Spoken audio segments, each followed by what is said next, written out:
Bonjour à tous and welcome to this video on French nasal sounds, sounds that involve the nose. Now this is part of a series of videos on pronunciation generally, so I do recommend that you watch my introduction to this series first, just so you have an idea of how everything works. If you're happy with all that though, without any further ado, let's get straight on with talking about French nasal sounds.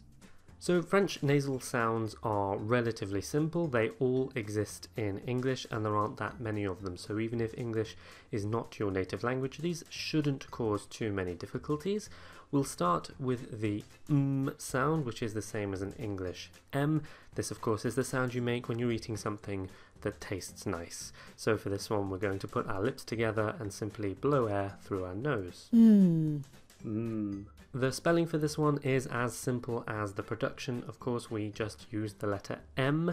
The only situation where you need to be careful is when we have vowel, M, and then nothing else, because that will make a nasal vowel. You can learn more about those in my nasal vowel video, but generally speaking, the letter M makes a sound. Mon mari m'aime. Mon mari m'aime. Next we have the n sound, which again is the same as a n in English. So for this one we're going to take the tip of our tongue and put it on the alveolar ridge. Remember, the alveolar ridge is that bump in the roof of your mouth behind your teeth. And then again you're going to blow air through your nose. The spelling for this one is equally as simple. It's usually just the letter N.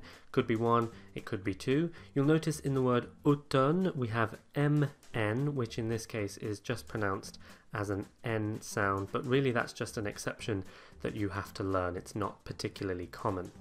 We do have to be careful with these as well. If we have vowel N, it will be a nasal vowel, although if you notice if we have vowel double N, that isn't the case.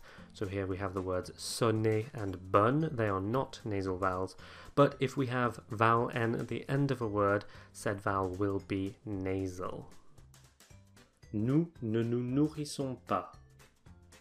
Nous ne nous nourrissons pas.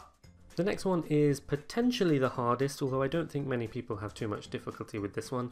This is the ny sound. So this is like the ny sound in the English word onion, and essentially it's an n followed by y, but very, very quickly. So we don't want to say ny, but ny, very, very quickly. So the middle of your tongue is right up in the roof of your mouth, and of course you're blowing air through your nose. Ny. The spelling for this one is pretty much always the same. It's a combination of G and N, as in gagner, oignon, mignon. It's usually found in the middle or towards the end of a word. Really the only time it comes at the start of a word is in Italian loanwords, as in gnocchi. J'ai gagné des oignons et du champagne. J'ai gagné des oignons et du champagne. Then we have the only nasal sound which is not native to French, that is the ng sound. This is exactly the same as the ng at the end of the word swimming. So the back of your tongue is going to rise up towards the roof of your mouth and you're going to blow air through your nose again.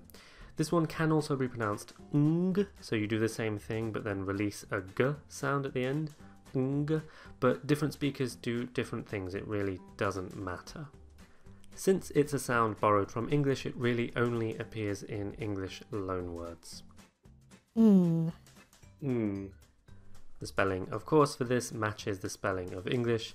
It is ng at the end of a word. Il y a un meeting dans le parking du camping. Il y a un meeting dans le parking du camping. And there we have it, all of the nasal sounds in French. These don't typically cause any problems, but everyone is different. So if you do have any questions, please do let me know. Of course, thank you very much for watching this video, and until next time, à bientôt.